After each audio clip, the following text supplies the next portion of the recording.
Sesaat lagi Anda akan menyaksikan Binus Media Forum.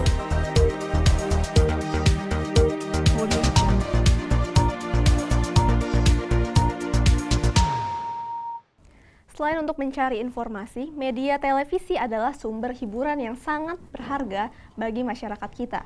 Dan kebutuhan akan entertainment merupakan salah satu faktor kepuasan penonton dalam menyaksikan sebuah tayangan program televisi.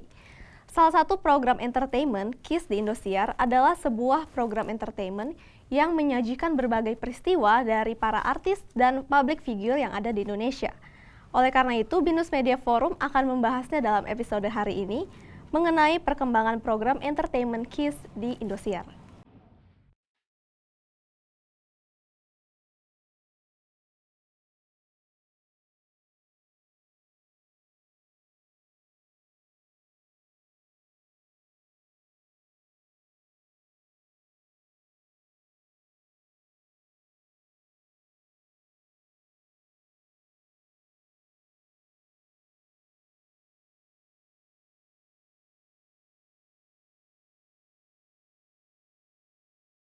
Selamat siang pemirsa, senang sekali saya Linda Firdaus bisa menemani Anda dalam Binus Media Forum hari ini.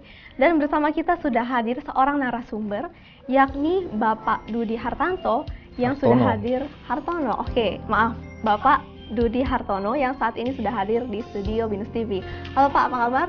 Baik, alhamdulillah. Selamat siang. Siang, bisa diceritakan sedikit mengenai pekerjaan Bapak sekarang, aktivitasnya begitu? Ya, aktivitas sehari-hari saya di rumah produksi di Bintang Group. Kita mengerjakan banyak program infotainment. Salah satunya KISS Pagi di Indosiar. Sehari-hari saya memimpin produksi dari mulai hulu sampai hilir. Dari mulai perencanaan, proses produksi liputan, editing, taping host sampai delivery sampai oke di studio sana di Indosiar gitu. Kalau job desk Bapak secara spesifik itu seperti apa sih Pak? Iya, intinya sih tadi kita merancang sebuah produksi untuk tayangan satu episode itu. Artinya ketika akan memulai sebuah produksi, yang pertama kita lakukan biasanya adalah meeting produksi apa yang akan kita sajikan kepada pemirsa gitu. Nah itu dari proses meeting itu baru kita pilih-pilih mana yang kira-kira layak tayang, menarik dan sebagainya. Kemudian kita bagi tugas pada tim di lapangan yang akan meliput itu. Nah itu dari situ kemudian selesai masuk produksi, penulisan naskah dan segala macam saya kontrol, saya edit naskah gitu. Sampai akhirnya masuk ke itu saya kontrol juga ke editing, video editing kayak gitu. Latar belakang pendidikan apa sih Pak yang diperlukan untuk bisa sampai ke posisi seperti Bapak sekarang ini? Sebenarnya sih kalau yang terjadi sekarang sih semua latar belakang pendidikan bisa ya. Walaupun tentu saja yang akan lebih baik kalau punya dasar broadcasting sama dasar jurnalistik gitu. Kalau Bapak sendiri latar belakangnya seperti apa?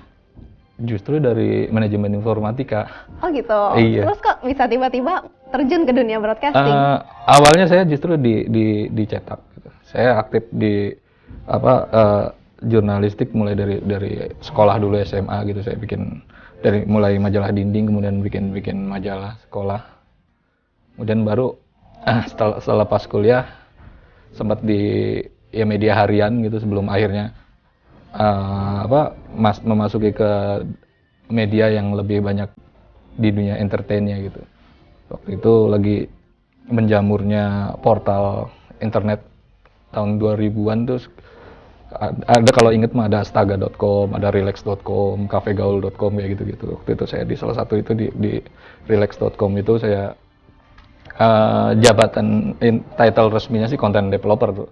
Tapi sebenarnya itu jurnalistik wartawan juga gitu kita. Kebetulan saya waktu itu job desk-nya lebih banyak ke musik gitu. Tapi Bapak memang sudah tertarik di bidang media sejak lama? Iya, memang sejak lama. Memang minatnya ada di media, iya. Entah itu media cetak maupun media broadcasting begitu? Betul. Ya waktu dulu sih kan kita belum sampai, kita di daerah cuma tahunya media cetak gitu kan gitu. Ya kayak gitu, belum sampai ke televisi dan segala macam. Begitu masuk ke sini perkembangan media semakin pesat, TV juga kan begitu kebijakan untuk membuka TV swasta diperbolehkan tuh, membuat lapangan kerja di dunia broadcasting makin luas gitu. Apa aja sih Pak yang Bapak dapatkan dari perjalanan Bapak sebagai seorang jurnalis sebelumnya? Iya, banyak sih, selain pengalaman, yang terpenting buat saya adalah ilmu gitu. Artinya di setiap pekerjaan kita tidak cuma bekerja dalam pengertian untuk memenuhi tuntutan kebutuhan berdasarkan kontrak, kemudian dapat salary dan segala macam, tapi di setiap bidang itu kita bisa memperoleh ilmu dari pekerjaan itu gitu. Nah, itu yang saya selalu ambil dari setiap itu gitu. Artinya dari katakanlah dicetak, kita bisa tahu gimana caranya memproduksi sebuah media gitu. Tapi latar belakang Bapak ini kan manajemen informatika ya? Iya. Ada hubungannya nggak sih Pak? Nggak ada sama sekali. Jadi memang ini sama sekali bertolak belakang? Atau ada yang bisa diterapkan sedikit lah dalam pekerjaan Bapak saat itu? Iya, nggak ada sama sekali. Informatika itu kan lebih banyak ke soal ya komputer ya, programming komputer kayak gitu-gitu. Nggak ada sama sekali dengan dunia itu. Justru saya lebih banyak belajar dari pengalaman gitu, dari orang-orang yang lebih senior gitu, bos saya, atasan saya gitu, dari kesalahan gitu, baca buku gitu. Intinya sih karena memang awalnya menyukai itu gitu, passionnya di situ ya, saya lebih banyak otodidak, artinya baca buku dan bertanya, dan selalu ya introspeksi terhadap sebuah kesalahan yang kita buat gitu, artinya kayak gitu. Tapi latar belakang Bapak di bidang manajemen informatika ini menyulitkan Bapak nggak sih pada awalnya untuk mendapatkan posisi pekerjaan yang istilahnya cukup lumayan di bidang media pada saat itu? Nggak ada sih. Nggak ada. Intinya yaitu kita kan bisa membangun skill segala macam itu kan dari mana aja, nggak harus dari dunia pendidikan yang formal gitu. Artinya yang seperti saya tadi bilang itu, ada kemauan untuk belajar ketika memasuki dunia itu gitu. Pertama ya paling intinya sih, yang paling penting buat wartawan ya pertama nulis, belajar nulis aja dulu gitu. Dari nulis yang paling sederhana, yang straight news, kemudian nulis feature.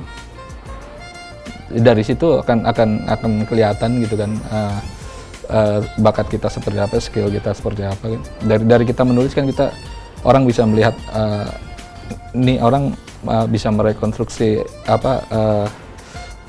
gagasannya seperti apa kan dari sebuah tulisan gitu, termasuk dalam menuliskan berita dan ide-ide lainnya gitu. Nah dari nulis itu kemudian awalnya memang saya reporter, kemudian ketika masuk ke broadcast ke infotainment itu awalnya reporter di lapangan. Nggak lama kemudian karena saya termasuk yang bisa nulis di antara teman-teman yang lain, kemudian saya nulis skrip juga.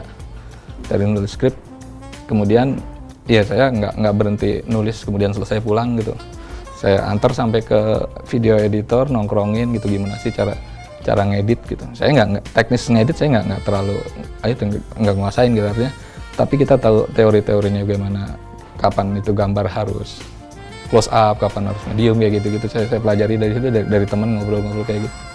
Ya ada kemauan dan saya pimpinan menilai bisa, kemudian ya ada penilaian karya dan segala macam ya.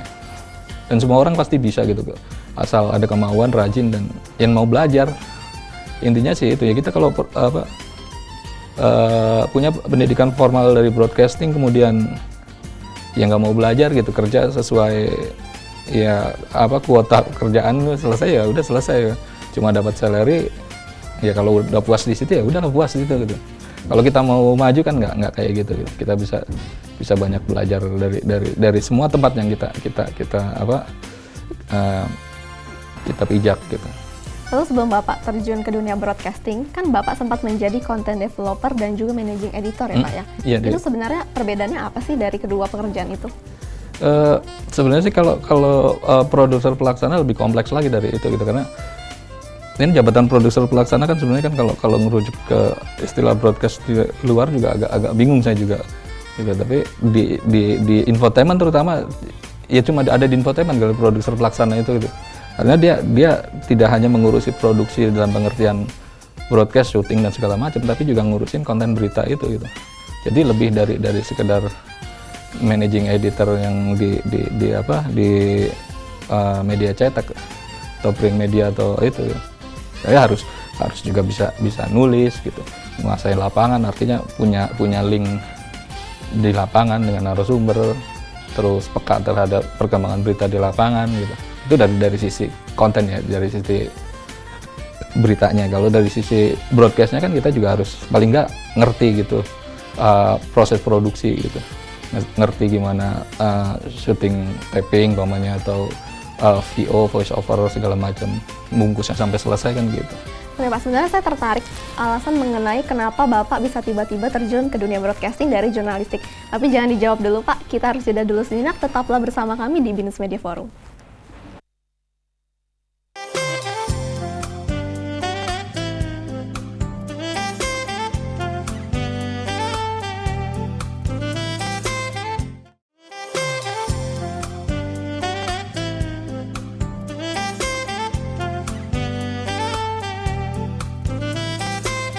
Anda masih bersama kami di Binus Media Forum.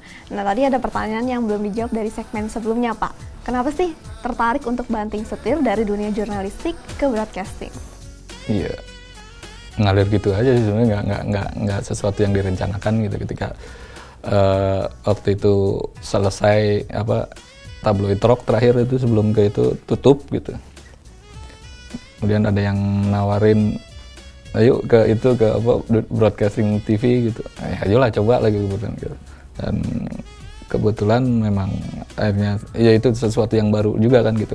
Kalau sebelumnya kita ngurusin konten doang, artinya pekerjaan peliputannya itu lebih mengurus pada soal-soal jurnalistiknya. Kalau sekarang di broadcast itu ya ngurusin produksi, ya kayak syuting, taping presenter, editing video kayak gitu, ngurusin gitu, hal yang baru yang akhirnya saya pikir wah banyak ilmu yang bisa saya pelajari gitu.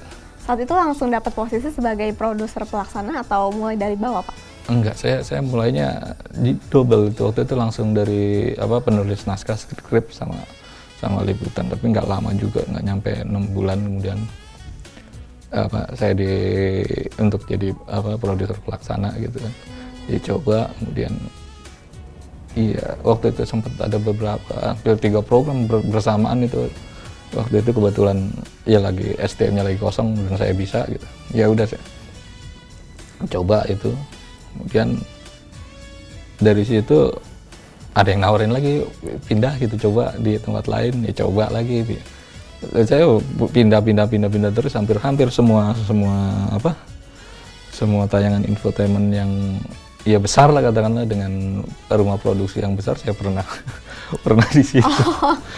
Jadi saya tahu kulturnya setiap memang setiap perusahaan pasti beda, setiap redaksi juga beda, cara produksinya juga, cara kerjanya beda gitu. Tapi sekarang Bapak menetap nih di production house yang sekarang? Iya, lumayan lama saya di sini, walaupun sempat bolak-balik beberapa kali juga tuh. Paling lama di sini gitu, di Bintang Group ini yang. Sebenarnya bedanya apa sih Pak antara produser biasa dan produser pelaksana? Sebenarnya sih kalau infotainment kebanyakan karena produser itu lebih banyak diisi sama pemilik perusahaan gitu. Mereka mempercayakan kita untuk produksi day by day-nya ke sebagai produksi. Outsourcing begitu? Bukan kita di rumah produksinya gitu. Biasanya kan sebuah perusahaan gitu. Direkturnya itu biasanya ngerangkep produsernya. Oh gitu. Nanti yang day by day-nya dikasih ke yang produser pelaksana itu. Jadi untuk yang pelaksana harian lah istilahnya kayak gitu. Ya? Iya. Kayak gitu sebenarnya lebih ke situ. Artinya lebih kepada ya itu proses produksi harian. Kalau produser kan ada menyangkut hal-hal kebijakan mengenai ya kontrak dengan televisi kayak gitu-gitu. Kalau kita yang lebih pada kerja hariannya itu gitu, bagaimana mencari berita gitu, mengelola sebuah tim, terus ya mengedit naskah sampai kayak gitu sampai Jadi istilahnya semuanya lah ya. semua ya, makanya Semua saya bilang harus dari bisa di-cover ya? dari hulu dari hilir sampai hulu gitu, sampai nyari presenter juga kan kita juga terlibat semuanya gitu. Pokoknya diserahin ke produser pelaksana.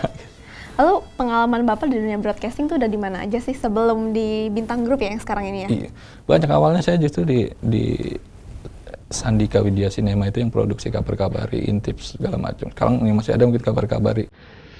Terus dari situ ke Bintang Group, pernah juga ke Indigo itu yang produksi silat itu.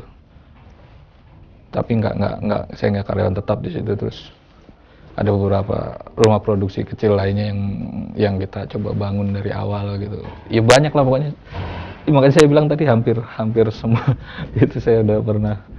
Dan kebetulan setiap rumah produksinya itu bekerja sama dengan stasiun TV-nya juga beda-beda gitu. Oh. Saya pernah kerja sama dengan Indosiar, dengan RCTI, dengan SCTV, Antv, Trans TV, Trans 7. Sebenarnya apa sih yang bikin Bapak nggak betah sampai pindah-pindah terus? Apa ya, waktu itu sih karena masih usia masih muda gitu, istilahnya kan dinamikanya kan berbeda tentunya gitu. Kita ngelihatnya ada sesuatu yang wah kayaknya udah mentok nih sini gitu. Oh, Pindah gitu. Kemudian di sana ada biasanya waktu itu karena ya itu anak muda tadi yang masih muda. Ketika yuk kita bikin sesuatu yang baru dari awal gitu, kita bangun sendiri. Ayo bangun gagal atau ya berhasil atau apa kan kita enak gitu. Makanya yang bikin saya tertarik untuk pindah-pindah itu karena Tapi kok betah nih di Bintang Group? Apa sih kelebihannya? Ya, ini kalau saya ini memang di ini yang sekarang agak beda. Karena kita di situ bener nggak cuma proses produksi televisinya, infotainmentnya, tapi juga kita diajarin tentang jurnalistiknya gitu. Ini yang agak beda dibanding tempat lain buat saya. Di sini kita belajar itu, kita diajarin tentang kode etik, cara menulis dan segala macam gitu. Nah itu dan lumayan ketat juga ininya proses ininya produksi penulisan itu. Sebenarnya apa sih yang Bapak cari dalam pekerjaan Bapak nih, kan cukup banyak pindah-pindah tempat ya, dari berbagai production house dan lain sebagainya. Sebenarnya apa sih yang Bapak cari dalam suatu production house sampai Bapak memutuskan untuk oh iya nih ini tempat yang tepat buat saya? Awalnya sih uang. Oh gitu. Saya lama-lama ya akhirnya nyaman dalam pengertian lingkungan kayak gitu kan, lingkungan kerja segala macam gitu. Iya akhirnya ya sampai saat ini saya masih betah-betah aja gitu, nggak punya pikiran untuk pindah atau gimana dan yang ngerasa masih ada banyak yang bisa saya pelajari dari orang-orang di situ gitu, dari kita interaksi kita kayak gitu. Di Bintang Group ini yang paling dinamikanya paling tinggi lah buat saya gitu, karena ya itu balik lagi sih, kita diajarin gimana cara dari caranya nulis aja kita tadinya pikir udah bener gitu, nggak tahu aja salah gitu. Terus masuk lagi ke proses pengambilan gambar gitu kan, kita pikir oh enggak kayak gini gitu, yang seniornya ngasih tahu. Jadi sampai banyak terus yang dipelajari gitu ya? Iya banyak pelajari sampai akhirnya ya kemudian saya jadi produser pelaksana. Saya juga banyak share ke bawaan saya ke reporter gitu, saya kasih tahu. Lama-lama kan itunya juga intensitas keluar masuknya juga tinggi juga di production house itu. Reporter itu tahan setahun pindah sama juga pindahnya muter-muter di lingkungan itu kayak gitu. Karena saya pikir saya bikin tulisan jadi kayak panduan buat teman-teman reporter yang kerja sama saya gitu, sampai akhirnya kemudian dijadiin buku kayak gitu dari situ. Lalu pengalaman Bapak sebagai jurnalis cukup membantu nggak sih Pak untuk pekerjaan Bapak sebagai produser pelaksana sekarang? Oh iya, memang awalnya dari pekerjaan lapangan sebagai wartawan itu, karena kan balik ke tadi bahwa infotainment tidak semata-mata sebuah program hiburan, tapi juga ada unsur beritanya gitu. Nah kemudian kalau kita tidak punya pengalaman jurnalistik, kita nggak ngerti apa kaidah-kaidah jurnalistiknya, nggak bisa nulis, nggak apa, ya akhirnya ya seperti yang orang kritisi gitu, ini infotainment isinya gosip doang apa segala macam kayak gitu. Dan kita coba berusaha sih untuk terus apa sih memenuhi aturan main yang sesuai apa kaidah jurnalistik yang ditetapkan oleh Dewan Pers gitu. Apalagi kan kita infotainment juga tahun 2010 diakui sebagai salah satu cabang jurnalistik, kita bergabung ke PWI segala macam, dan itu yang bikin kita harus apa terus berbenah terhadap konten kita gitu. Kita nggak bisa lagi kayak katakanlah kalau sebelum 2010 itu yang kadang dianggap melanggar privacy dan segala macam, walaupun juga sekarang juga masih apa kita akui juga jujur juga masih suka lolos juga, masih suka nabrak gitu, cuman ya perbaikan akan selalu dilakukan, selalu ada gitu. Apalagi aturannya kan semakin ketat ketika KPI juga ikut apa mengawasi itu dengan aturan-aturannya yang justru lebih ketat lagi gitu. Nah itu yang kita terus apa sih, kalau di kita di kami apa ada selalu diskusi dengan mengundang narasumber untuk membahas hal-hal kayak gitu yang kadang-kadang kan kalau di lapangan terbawa apa ya suasana emosi gitu, kalau liputan gitu suka apa udah capek nungguin narasumber tiba-tiba nggak mau, kemudian maksa gitu kan, hal-hal kayak gitu kan nggak boleh kan.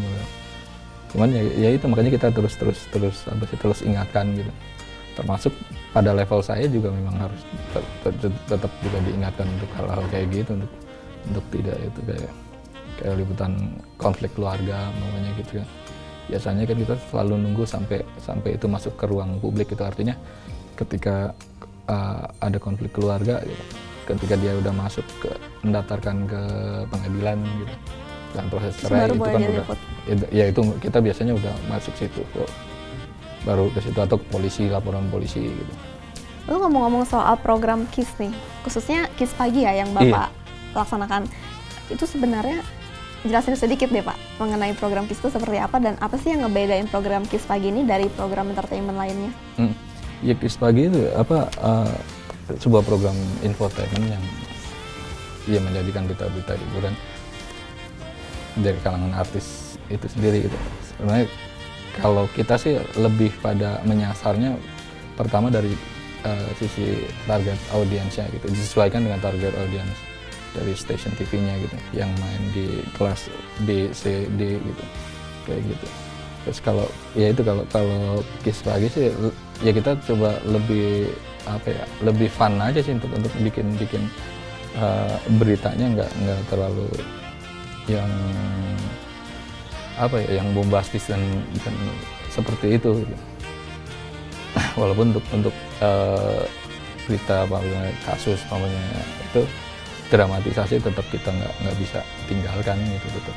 Artinya dramatisasi di sini bukan berarti rekayasa apa ya berita, tapi menghadirkan nuansa berita melalui sebuah video gitu. Artinya di situ ada apa editingnya kita perhatikan gitu, terus apa backsoundnya, lagu yang dipilih gitu, grafisnya itu untuk membangun atmosfer, soalnya dramanya di situ, termasuk dari cara penulisan kontennya gitu. Kalau dari pra-produksi sampai pasca produksi seperti apa sih Pak? Apakah berbeda dengan program-program lainnya? Maksudnya program lainnya? Seperti misalnya program berita lainnya atau program entertainment lainnya? Sama ya, kalau produksi sama gitu. Pasti dimulai dari rapat produksi, dari perancangan apa yang akan kita buat gitu kan gitu. Kemudian kita kalau di infotainment kan karena berita kita identifikasi berita apa yang menarik hari ini, yang sedang berkembang hari ini gitu. Jadi di rapat proyeksi itu kan kita hadir semua, dari reporter, kameramen sampai produser pelaksana, dan mereka boleh apa mengajukan ide untuk apa ya, ini berita gue yang paling benar, proyeksi saya yang paling bagus nih gitu. Nah kan kemudian kita karena banyak masukan kayak gitu, kita kan tetap harus ukur, harus ada alat ukur untuk menentukan berita mana yang layak gitu. Kan ya dari sisi jurnalistik kan ada yang namanya news value itu. Kita bisa ukur satu persatu, ukur dari sisi keartisannya gitu. Umpamanya ini ada berita tentang si artis, katakanlah Syahrini gitu. Ya kita nilai aja, saya minta pendapat satu-satu. Menurut kamu nilai Syahrini berapa gitu? Oke, segini A atau B gitu kan. Terus beritanya gimana? Aktualitasnya aktual nggak? Terus disusun terus sampai itu kita kumulasi. Nilai yang paling tinggi itu yang kita pilih. Walaupun juga tidak sesederhana itu dalam program infotainment ya, kadang-kadang logikanya nggak nyambung gitu. Artinya berita yang kita pikir secara value bagus, editan kita perhatikan dulu, tapi ternyata ratingnya nggak bagus-bagus. Oke Pak, kita akan bahas lebih lanjut mengenai value dari berita ini. Tetaplah bersama kami di BINUS Media Forum.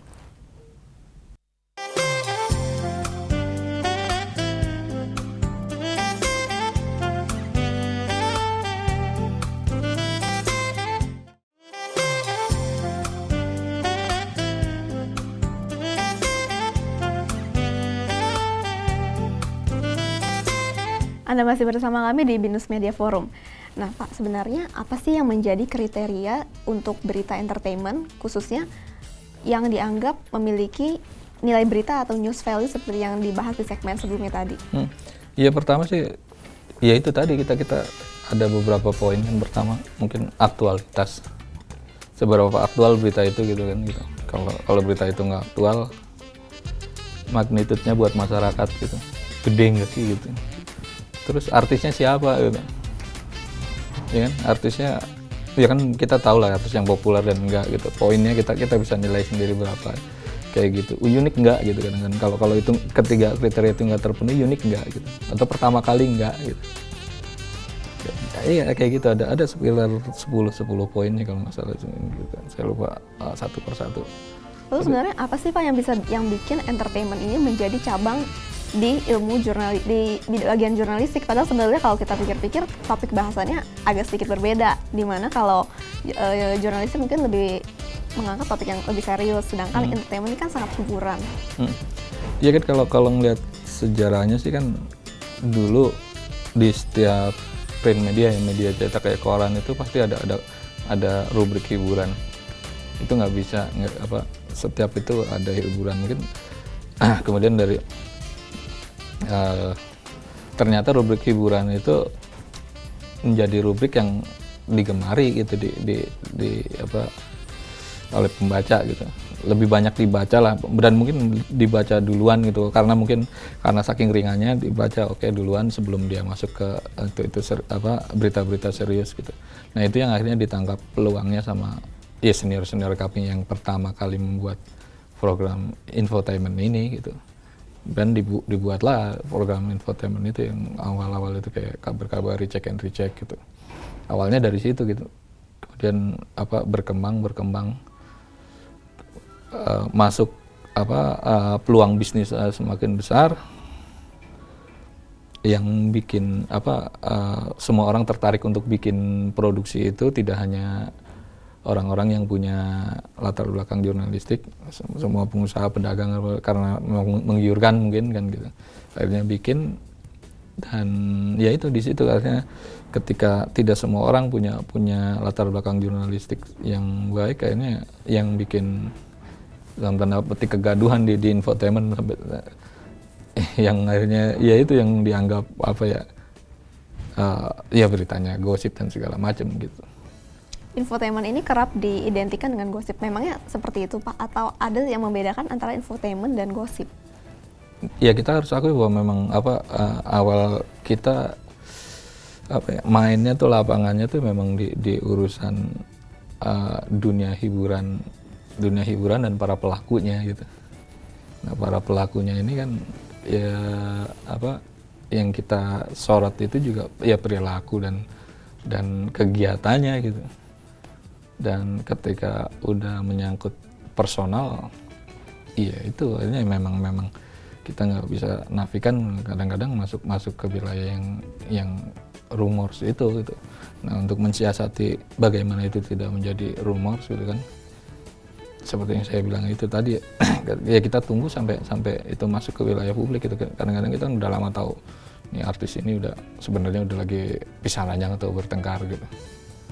Ya kita tunggu aja sampai dia kemudian tiba-tiba ada terdaftar gitu namanya dalam gugatan cerai, kemudian kita kejar gitu.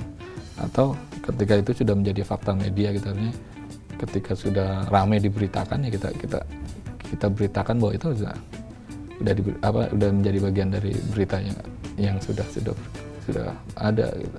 Tapi infotainment ini kerap kali bertabrakan dengan seperti yang Bapak sebutkan tadi, yaitu privasi. Nah, itu bagaimana sih menyiasatinya? Ya itu tadi wilayah kita gitu, emang ruang kita kan tadi dunia hiburan dan para pelakunya gitu.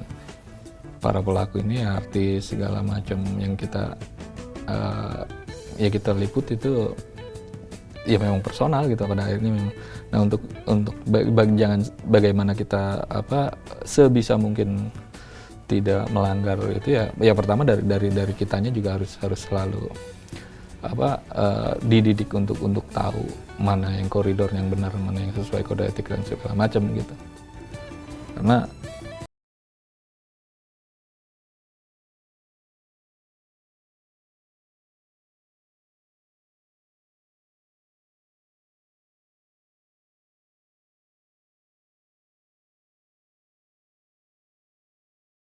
di PWI sih secara berkala memang kita ada ya kayak pelatihan jurnalistik ya, tujuannya ya untuk selalu mengingatkan teman-teman untuk selalu patuh pada koridor, pada kode etik dan segala macam gitu. Kalau kode etik para wartawan jurnalistik, maksud saya infotainment ini apakah berbeda dengan jurnalis kita pada nunduk umumnya? ke kode etik yang dibuat Dewan Pers. Karena kita kan jadi bagian dari anggota PWI, secara umum kode etiknya sama gitu. Kemudian ketika produksi kita adalah siaran televisi, di situ ada satu lagi koridor yang harus kita ikuti, P3SPS itu pedoman perilaku penyiaran itu yang dibuat, yang itu yang ngawasin KPI gitu, Komisi Penyiaran Indonesia gitu. Nah, itu lebih galak lagi artinya. Iya, kayak katakanlah gambar kita menyajikan berita tentang perceraian artis gitu. Anaknya itu ya harus di blur gitu. Dulu kan kita nggak ngerti itu, suka nggak di blur gitu. Sekarang udah harus di blur gitu. Dan kadang kalau liputan ke diskotek, liputan kehidupan malam gitu kan, kita ngeliput si artis, ikut artis, kegiatan si artis si A gitu. Dan kadang-kadang kan secara tidak sengaja gambar orang kena ke-shoot gitu kan, itu harus di blur segala macam. Kalau dulu kan kita ya nggak tahu, dan setelah ada penyuluhan segala macam itu ya kita jadi tahu dan semakin berhati-hati gitu. Misalnya nih Pak, ada wartawan dari production house Bapak ketahuan melakukan pelanggaran kode etik. Nah, itu penyelesaiannya seperti apa, Pak? Ya kalau di kita sih Pak, ya pertama sih dibina di dalam dulu gitu, artinya dikasih tahu gitu, sampai pada tahapan yang serius ya dikasih surat peringatan 1, 2, 3 dan pemecatan sampai terakhir seperti itu. Kalau segmen yang menjadi favorit para pemirsa KIS Pagi itu segmen yang mana, Pak? Tetep ya, yang itu sih yang jadi favorit yang headline-nya itu yang aktual. Yang biasanya disampaikan di awal-awal Di ya? awal. Kalau kita kan saya model produksinya istilahnya kayak hamburger gitu.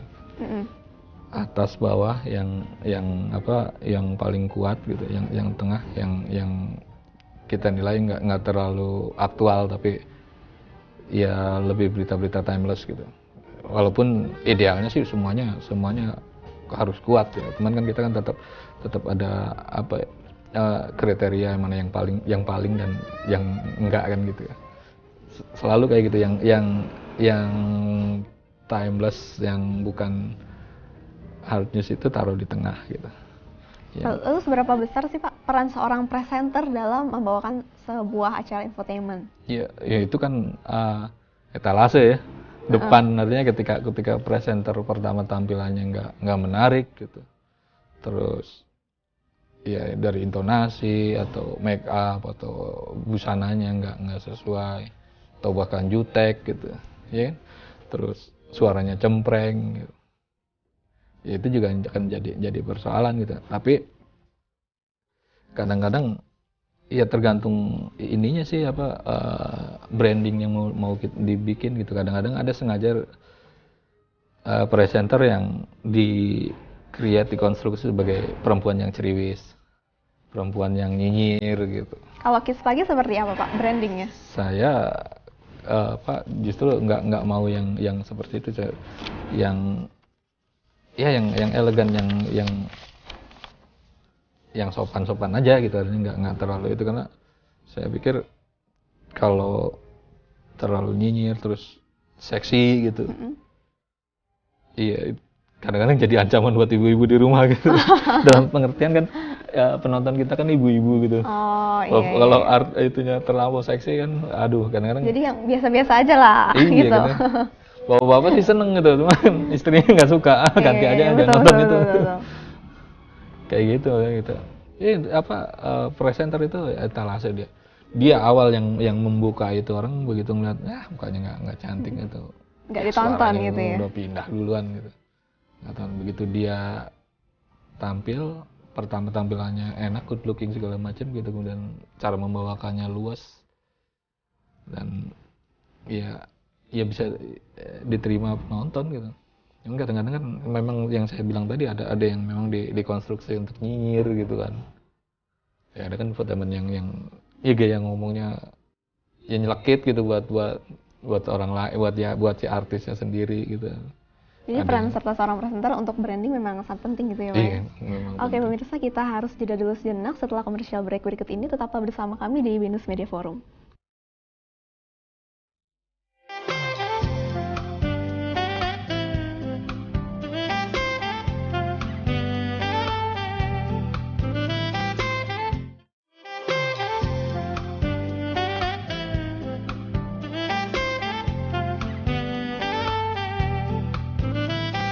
Terima kasih Anda masih bersama kami di Binus Media Forum. Pak, sebenarnya bagaimana siasat persaingan untuk acara infotainment? Nah, apalagi kita tahu kan bahwa acara infotainment di Indonesia tuh banyak banget. Nah, gimana sih caranya supaya Kids Pagi ini tetap bertahan gitu? Iya, pertama sih ya beritanya harus lain dari yang lain. Maksudnya lain dari yang lain? Iya, yang lain nggak dapet, kita harus dapet gitu. Oh. Pengennya sih harus seperti itu gitu. Artinya katakanlah ketika sebuah berita yang sama gitu di pengadilan, siapa artis cerai gitu, ada nggak sesuatu yang beda yang bisa kita kasih dibanding media lain gitu. Itu kalau memang kondisinya harus bareng ya, sama-sama kayak ya peristiwa yaitu di pengadilan maunya. Cuman ada lagi yang sisi aktualnya, kita harus paling dulu yang kita tahu gitu menyiarkan berita itu gitu. Nah itu ya gimana caranya ya itu kita harus membangun link yang baik dengan sumber informasi gitu. Kan sumber informasi kan kalau itu kan ada dua, ada informasi pasif sama aktif gitu. Yang informasi pasif itu kan kita bisa browsing dari pemberitaan majalah, koran, portal berita gitu. Itu bisa sumber informasi pasif dari arsip segala macam. Nah, informasi aktifnya ya sumber informasinya dari orang. Nah, orang ini kan bisa si artisnya sendiri atau orang-orang di lingkungan dekat artis, manajer artisnya, makeup artisnya, sopirnya. Oh, semuanya dikejar ya? Iya, terus kalau di institusi mana sih yang biasa jadi langganan tempat artis? Namanya pengadilan. Ya kita harus dekat sama humasnya gitu. Kalau perlu sama tukang parkirnya di situ kita dekat, kadang-kadang ngasih itu. Mas tadi kemarin ada si ini ke sini. Oh gitu. Ngapain ya nggak tahu, saya mah cuma tahu ngelihat doang gitu, mamanya kan kata si tukang parkir kan gitu. Kan kita informasi pertama itu tinggal kita terusin kan mamanya ke humas. Oh ada, ternyata dia daftar gitu kan. Tentu secara tim KIS Pagi meningkatkan kualitas program itu seperti apa sih Pak? Iya, yang pertama sih memang balik lagi di apa semangat itunya untuk mendapatkan beda dari yang lain harus di apa dipacu terus, direcut terus. Terus kedua ya untuk semakin membuka jaringan itu tadi, sumber informasi, berdekat-dekatan lah dengan orang-orang di sekitar artis gitu. Yang gampang mulutnya kebuka kan biasanya make up artis, yang kemaju itu kan gampang gitu diklik-klik. Jadi harus tahu ya gelagat-gelagat seperti apa. Iya kayak gitu. Terus ya itu kalau di institusi resmi kan biasanya di pengadilan agama, pengadilan negeri, kepolisian gitu. Yang umum pasti di situ gitu. Kalau polisian kan kalau kadang-kadang apa artis tangkap narkoba apa gitu. Kalau kita punya kedekatan dengan si itu kan sumber informasi itu kan kita lebih enak kadang-kadang dikasih tahu dengan kejaksaan gitu. Kita Mas besok kita mau eksekusi si ini loh. Iya. Jam berapa jam segini kita tungguin gitu. Dan benar dieksekusi kita dapat, yang lain nggak dapat gitu. Oke Pak, terakhir nih, saran untuk mahasiswa BINUS TV, pemirsa BINUS TV yang ingin meniti karir di bidang pertelevisian. Iya, yang pertama sih ya kalau minatnya dulu gitu, artinya kalau memang minat dari semua latar belakang pendidikan bisa gitu. Ketika kita udah masuk di dalam ya jangan berhenti untuk belajar dari para seniornya gitu. Peluangnya sangat besar gitu. Televisi di Indonesia ada banyak, nggak cuma TV nasionalnya udah banyak banget. Kemudian ada TV lokal, ada TV kabel. Kemudian besok mungkin ada AFTA, ada TV asing masuk kan sekarang kayak Bloomberg TV ada cabangnya di Indonesia gitu, CNN apa segala macam mungkin akan banyak. Jadi yang penting adalah bagaimana kita bisa mengikuti minat dan juga tidak berhenti belajar untuk bisa meniti karir di bidang pertelevisian dan di semua bidang. Nah pemirsa, tidak terasa sudah 1 jam kita berbincang mengenai perkembangan program entertainment KIS Pagi di Indosiar bersama Bapak Dudi Hartanto. Dan atas kesempatan ini, saya Linda Firdaus dan seluruh kerabat kerja yang bertugas mengucapkan terima kasih atas perhatian Anda. Terus saksikan BINUS Media Forum hanya di www.binus.tv. Sampai jumpa.